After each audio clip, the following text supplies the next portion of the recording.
Standard 10th chapter 1 maths વાસ્તવિક સંખ્યાઓ real numbers saint Gargi school. તો ચેપ્ટરના નામ ઉપરથી આપણને પહેલો જ પ્રશ્ન થાય કે ખરેખર વાસ્તવિક સંખ્યાઓ કહેવાય કોને? તો વાસ્તવિક સંખ્યાઓને ઇંગ્લિશમાં રિયલ નંબર્સ કહેવાય. એનો સિમ્બોલ આર છે અને સમય સંખ્યાઓ પ્લસ અસમય સંખ્યાઓ ભેગી થઈને બને છે. સમય સંખ્યાને ઇંગ્લિશમાં રેશનલ નંબર્સ કહેવાય અને એનો સિમ્બોલ ક્યુ છે. અસમય સંખ્યાઓને ઇંગ્લિશમાં ઇરેશનલ નંબર્સ કહેવાય અને એનો સિમ્બોલ એસ છે. તો હવે પાછા બે પ્રશ્ન થાય, સમય સંખ્યા કોને કહેવાય અને અસમય સંખ્યા કોને કહેવાય? તો હવે સમય સંખ્યાઓ કોને કહેવાય? સમય સંખ્યાઓને ઇંગ્લિશમાં રેશનલ નંબર્સ કહેવાય, એનો સિમ્બોલ ક્યુ છે. જે સંખ્યાને પીના છેદમાં ક્યુ સ્વરૂપમાં દર્શાવી શકાય એને આપણે સમય સંખ્યા કહીએ છીએ. જ્યાં ક્યુ 0 નથી અને પી ક્યુ બે સભ્ય છે પૂર્ણાંક સંખ્યાના, એટલે કે ઝેડના. સમય સંખ્યાઓ બે પ્રકારની હોય. એક તો કે શાંત દશાંશ અભિવ્યક્તિ હોય. ઉદાહરણ તરીકે જોઈએ તો કે 1/2 કરીએ તો આપણને 0.5 મળશે, એટલે કે શેષ શૂન્ય મળશે. શેષ શૂન્ય મળે એને શાંત દશાંશ અભિવ્યક્તિ કહેવાય. પણ બીજી અનંત આવૃત દશાંશ અભિવ્યક્તિ હોય, એટલે કે 1/3 કરીએ તો શેષ શૂન્ય ન મળે અને 0.33333 અનંત સુધી મળશે અને આપણે 0.3 થી દર્શાવીએ છીએ. તો બીજી રહી અસમય સંખ્યાઓ. તો કે અસમય સંખ્યા કોને કહેવાય? તો કે અસમય સંખ્યાને ઇંગ્લિશમાં ઇરેશનલ નંબર્સ કહેવાય. એનો સિમ્બોલ એસ છે આપણી 9th સ્ટાન્ડર્ડની બુકમાં.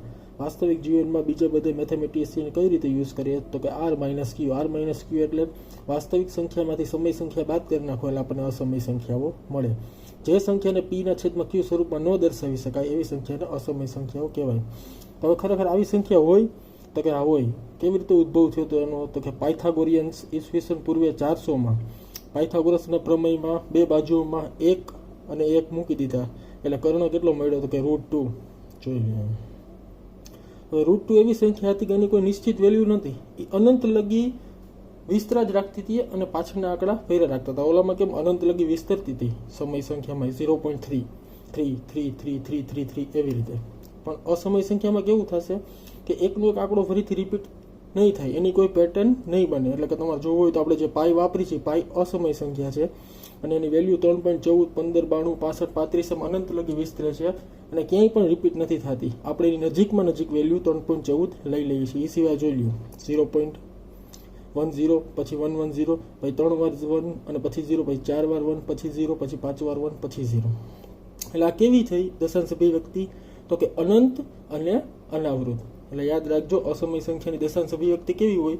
અનંત અને અનાવૃત. હાલો, આ સંખ્યાઓનો ચાર્ટ છે. આમાં વાસ્તવિક સંખ્યાઓ આર રિયલ નંબર્સ, પછી સમય સંખ્યાઓ અને અસમય સંખ્યાઓ ભેગી મળીને બને એટલે રેશનલ નંબર્સ ક્યુ અને અસમય સંખ્યાઓ ઇરેશનલ નંબર્સ એસ. પૂર્ણાંક સંખ્યાઓ ઝેડ ઇન્ટીજર્સ કહેવાય છે અને ઝેડ એટલે કે ઝેલિન્સ ઉપરથી ઝેડ લીધો છે, એ જર્મન શબ્દ છે અને એનો અર્થ થાય છે સંખ્યાઓ. પછી પૂર્ણ સંખ્યાઓ એને વોલ નંબર્સ કહેવાય. ડબલ્યુ અને પ્રાકૃતિક સંખ્યાઓ નેચરલ નંબર્સ એને એન કહેવાય. નેચરલ નંબર્સમાં 1 2 3 4 થી ઇન્ફાઇનાઇટ લગી આવશે. વોલ નંબરમાં 0 એડ થઈ જશે, 0 1 2 3 ઇન્ફાઇનાઇટ લગી. પછી પૂર્ણાંક સંખ્યામાં માઇનસ 0 અને પ્લસ. સમય સંખ્યામાં પીના છેદમાં ક્યુ એટલે અપૂર્ણાંક સ્વરૂપનું હોય.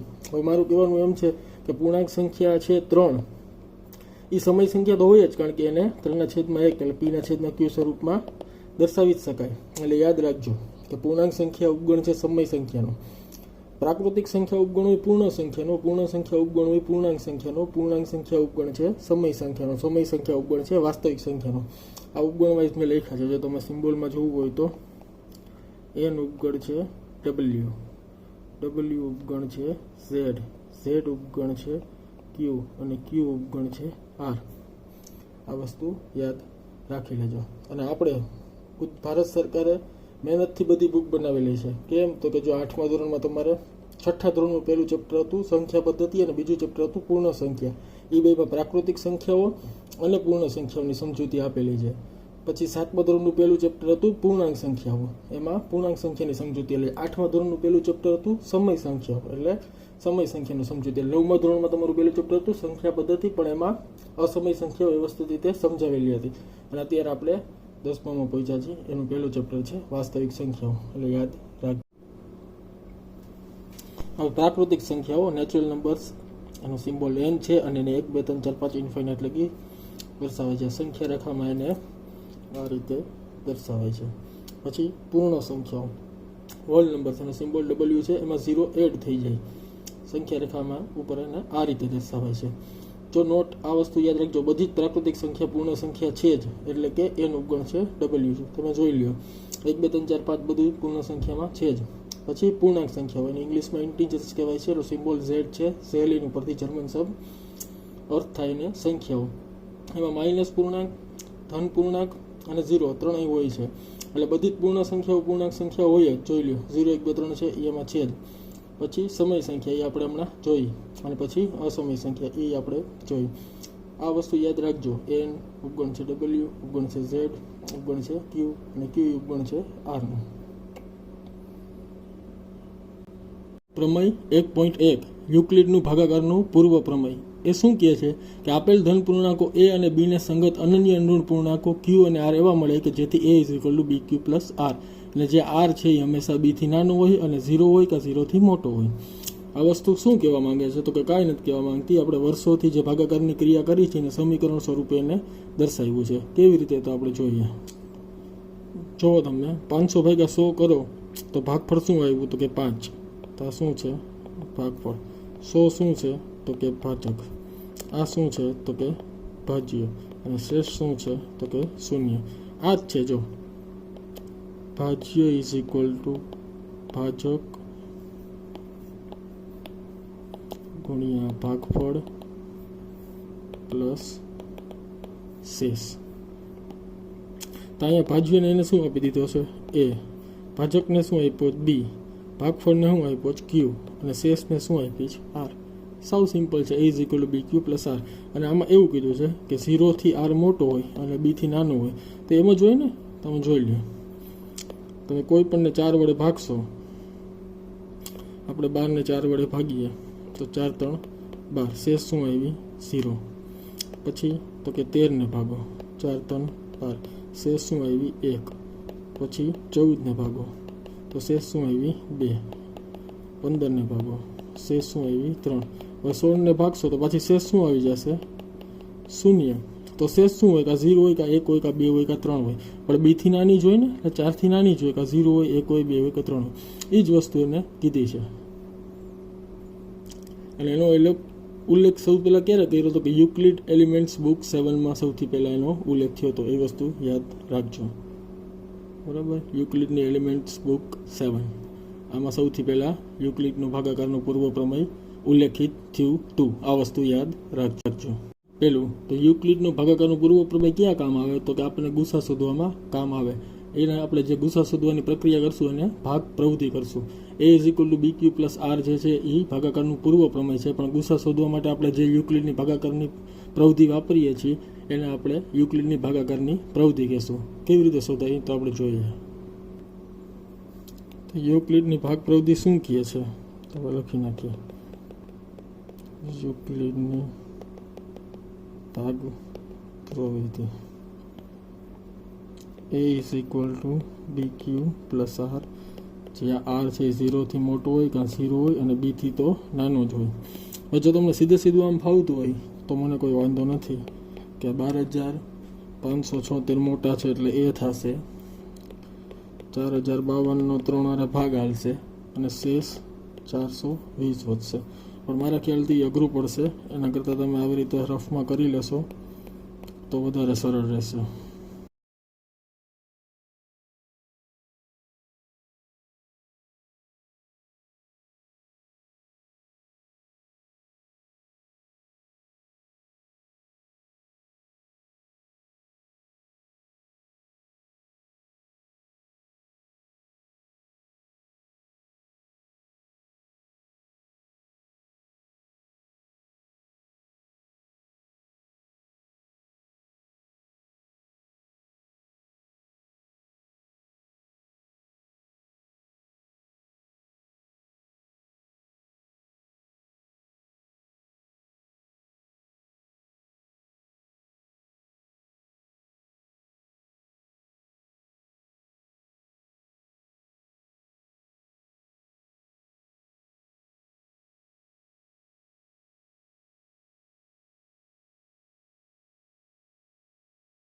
આટલું કર્યા પછી આપણે જોઈ લેવાનું. જો આપણો આ એ આ થશે એટલે કે ભાજ્ય આ છે, ભાજક એટલે બી, ભાગફળ એટલે ક્યુ અને આર એટલે શેષ. એ પ્રમાણે લખ્યું. જો મેં A is equal to B Q plus R.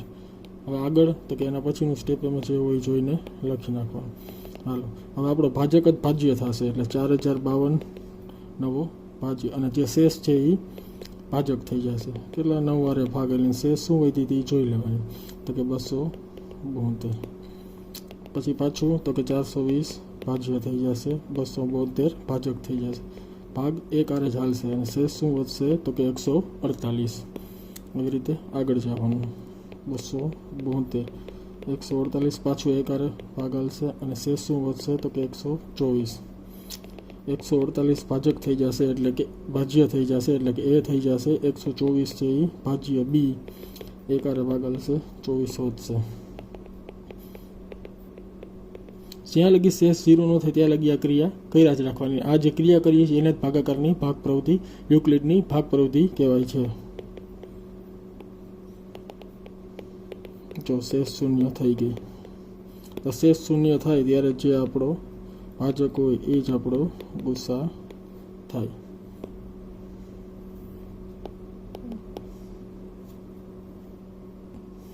તો આપણે શું કર્યું અહીં કે અહીં શેષ શૂન્ય ન બને ત્યાં સુધી ભાજક જ નવો ભાજ્ય બનશે અને શેષ નવો ભાજક.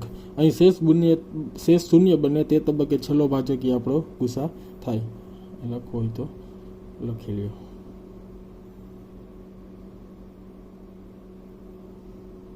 જો આમાં શું કહે છે ઉદાહરણ 2, દર્શાવો કે દરેક યુગ્મ ધન પૂર્ણાંક એ કોઈક પૂર્ણાંક ક્યુ માટે ટૂંક્યું સ્વરૂપમાં હોય અને દરેક અયુગ્મ ધન પૂર્ણાંક કોઈક પૂર્ણાંક ક્યુ માટે 2q+1 સ્વરૂપમાં હોય.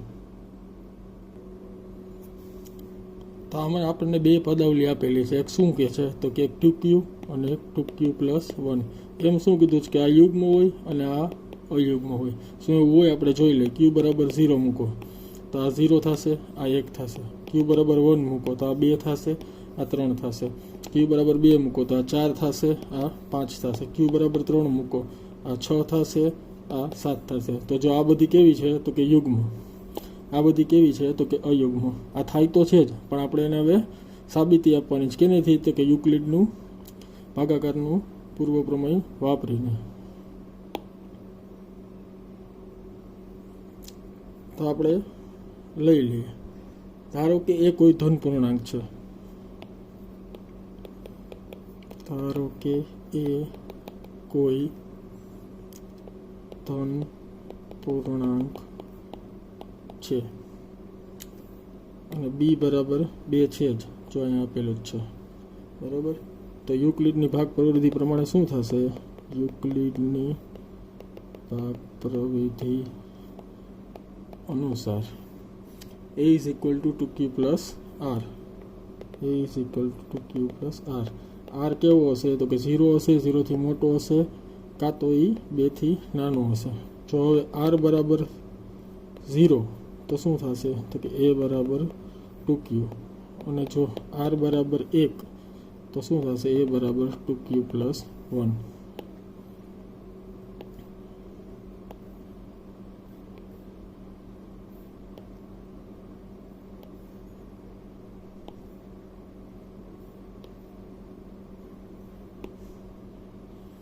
આપણે આગળ જોઈએ તો હવે જો a બરાબર 2q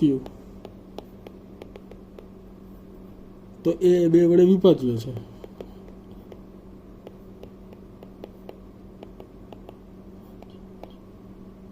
માટે યુગ્મ પૂર્ણાંક છે.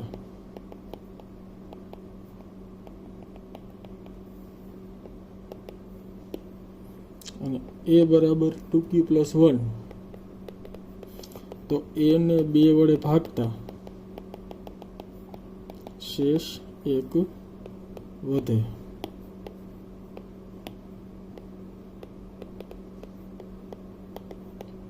માટે અયુગ્મ પૂર્ણાંક છે. માટે હવે શું કહી દેવાનું? પૂછવું જ કહી દેવાનું. માટે a બરાબર 2q યુગ્મ પૂર્ણાંક છે અને a બરાબર 2q+1 અયુગ્મ પૂર્ણાંક છે.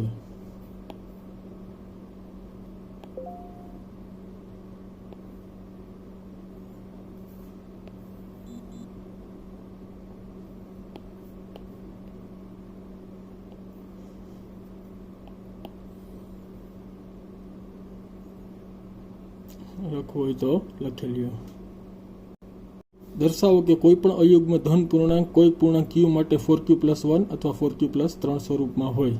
હવે અયુગ્મ ધન પૂર્ણાંકો કેવી રીતે, તો આપણે પહેલાં સમજૂતી જોઈ લઈએ. શું આપ્યા તો કે 4q + 1 અને 4q + 3. q બરાબર 0 મૂકો તો આ 1 આવશે, આ 3 આવશે. q બરાબર 1 મૂકો તો આ 5 આવશે, આ 7 આવશે. q બરાબર 2 મૂકો તો આ 9 આવશે, આ 11 આવશે. q બરાબર 3 મૂકો તો આ 13 આવશે અને આ 15 આવશે. તો જો આ બધા જ અયુગ્મ જ છે ને, એટલે અયુગ્મ સંખ્યા કેવી હોય તો કે આ 4q + 1 સ્વરૂપની કે 4q + 3 સ્વરૂપની એ છે જ, પણ આપણે એ સાબિતી આપવાની છે આ સમીકરણ સાચા છે એની કેનીથી તો કે યુક્લિડની ભાગ પ્રવૃત્તિનો ઉપયોગ કરીને. તો દર વખતે લઈએ છીએ એમ જ અયુગ્મ ધન પૂર્ણાંક એ લઈએ. અયુગ્મ ધન પૂર્ણાંક એ લઈએ. હવે બી બરાબર 4 બરાબર, એ કેવી રીતે ખબર પડે તો કે એ રકમમાં જ હોય. જો આ 4q + 1 છે એટલે બી બરાબર 4 લઈ લેવાનો. માટે યુક્લિડની ભાગ પ્રવૃત્તિનો ઉપયોગ કરતા શું થશે તો a બરાબર 4q + r, જ્યાં r છે એ 4 થી નાનું હશે. માટે જો હવે r બરાબર 0, કેમ તો કે સંભવિત છે શું રહેશે તો કે સંભવિત r શું રહી શકે, કાં 0 હોય, કાં 1 હોય, કાં 2 હોય, કાં 3 હોય. હવે જો 0 હોય તો a બરાબર શું થશે 4q. જો 1 હોય તો શું થશે a બરાબર 4q + 1. જો 2 હોય તો a બરાબર શું થશે 4q + 2. અને જો 3 હોય તો a બરાબર શું થશે 4q + 3. અહીંયાથી જ ખબર પડી જાય બરાબર. અહીંયા r ની કિંમત મૂકતી જવાની, 0 પછી 1 2 3 એ રીતે મૂકેલી છે. હવે જુઓ તમે એ યુગ્મ હોવાથી a બરાબર 4q અને 4q + 2 ન હોઈ શકે. કેમ તો કે બે વડે વિભાજ્ય છે. માટે કોઈ પણ અયુગ્મ ધન પૂર્ણાંક કેવું હોય તો કે 4q + 1 અથવા 4q + 3 સ્વરૂપનો જ હોય. લખી લે, લખવું હોય તો.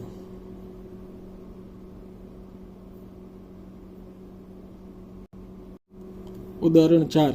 એક મીઠાઈવાળા પાસે 420 નંગ કાજુ બરફી અને 130 નંગ બદામ બરફી છે. એ એવી રીતે આ બરફીઓને થપ્પી સ્વરૂપે ગોઠવવા માંગે છે કે દરેક થપ્પીમાં બરફીની સંખ્યા સમાન હોય અને તે તાસકમાં ઓછામાં ઓછી જગ્યા રોકે. આ હેતુ માટે થપ્પીમાં કેટલી સંખ્યામાં બરફી હોવી જોઈએ. એ શું કહે છે કે આ તાસક છે, એમાં તાસકનો પૂરેપૂરો ઉપયોગ થઈ જવો જોઈએ. આ સૌથી અગત્યનું વાક્ય છે. તાસકમાં ઓછામાં ઓછી જગ્યા રોકે, એટલે કે જગ્યા જરાય બગડવી ન જોઈએ, વધુમાં વધુ બરફી સમાઈ જવી જોઈએ. એટલે કે આમ વધુમાં વધુ આપણે કેટલી બરફી ગોઠવી શકીએ. ટોટલ 550 બરફી ગોઠવવાની છે બરાબર. તો આમ વધુમાં વધુ કેટલી ગોઠવી શકીએ અહીંયાથી લઈને અહીંયા સુધીમાં એ આપણને પૂછ્યું છે બરાબર. તો વધુમાં વધુ જ્યારે ગોઠવવાની વાત આવે ત્યારે શું લેવાનું તો કે ગુસાટ લેવાનું. એ વસ્તુ યાદ રાખવાનું બરાબર. ગુસાનો અર્થ શું થાય, ગુરુત્તમ સામાન્ય અવયવ. ગુરુત્તમ સામાન્ય અવયવ છે. અને લસાનો અર્થ લઘુત્તમ સામાન્ય અવયવી. આ વસ્તુ યાદ રાખજો. હવે જોવાનું અહીંયા આપણે 420 130 થી મોટા છે એટલે લખી નાખવાનું. અહીં 420 130 થી મોટા છે માટે ગુસા 420 130. હવે ગુસા શોધવા માટે આપણે શું ઉપયોગ કરીએ તો કે રફમાં વયું જવાનું, અને રફમાં આપણે કરીએ છીએ એમ જ 420 ભાગ્યા 130, 13 39 એટલે 390, 30 વધશે. હવે આ 130 અહીંયા જશે, 4 3 12 120, 10 વધશે. આ 30 અહીંયા 10 3 30. શેષ શૂન્ય આવે ત્યારે જે ભાજક હોય એ જ આપણો શું થાય તો ગુસા રફમાં થઈ ગયું. હવે પાછા અહીંયા આવતા ગયું. યુક્લિડની ભાગ પ્રવૃત્તિ બરાબર મૂકવાનું તો કે a = bq + r સ્વરૂપે મૂકી દો. એ શું છે આમાં તો કે 420, બી શું છે તો કે 320, ભાગફળ શું તો કે 3, અને શેષ શું હોય તો કે 30. હવે 130 અહીંયા આવશે, 30 × 4 3 12 ને 10 અહીંયા આવશે. હવે 30 પાછા અહીંયા આવી જશે, 10 × 3 30 + 0.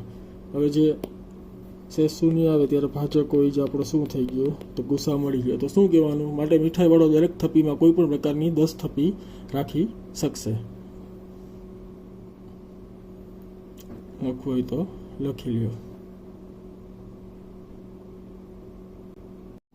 હવે આપણે ગુજરાત સરકાર જે ક્લાસ 1, 2, 3ની એક્ઝામ લે છે એમાં મેથ્સના કેવા પ્રશ્ન પૂછાય છે એ એક દર વખતે જોશું, એક વિડીયોમાં એક. બરાબર, તમે જોઈ લો. આમાં આપ્યું બે સંખ્યાનો ગુણોત્તર 3/4 છે અને તેમનો ગુસા 4 છે, તો તેમનો લસા શોધો. જો આપણને ગુસા લસા આવડતા હોય, પણ આ દાખલો આવડતો હોય ને આપણને, તો વ્યવસ્થિત ગુસા લસા આવડતા કહેવાય. બે સંખ્યાના ગુસા અને બે સંખ્યા વચ્ચે કેવો સંબંધ છે? તો કે બે સંખ્યાનો ગુણાકાર એના ગુસા અને લસાના ગુણાકાર જેટલો જ હોય. આપણે સાવ સિમ્પલ ઉદાહરણ લઈએ તો કે જે 6 અને 9નો ગુસા શું થાય? તો કે 3 અને લસા શું થાય? તો કે 18. હવે 6 9 કેટલા થાય? તો 9 6 54 અને 18 તેરી કેટલા થાય? 54. બરાબર, અહીં જ છે જો, a ગુણ્યા b એટલે 6 અને 9 અને ગુસા એનો 3 અને લસા 18 એટલે બે 54 જ થાય. હવે જોઈ લઈએ આપણે બે સંખ્યા કઈ આપેલી છે? તો કે એક 3x છે, એક 4x છે, ગુસા 4 છે અને લસા આપણે ગોતવાનો છે. હવે x બરાબર શું લેવાનો? તો કે x બરાબર 4 લઈ શકાય. જો ગુસા એટલે એ બેમાં હોય જ, નાનામાં નાની સંખ્યા ગુસાની એટલે 4 હોય, એટલે 4 બેમાં હોય, તો આને 4 3 12 લખી શકાય અને ચાકે ચોકે 16 લખી શકાય. તો આ 4 4 ઉડી ગયા, 12 ચોખ્ખું 48. તો લસા કેટલો થશે? 48.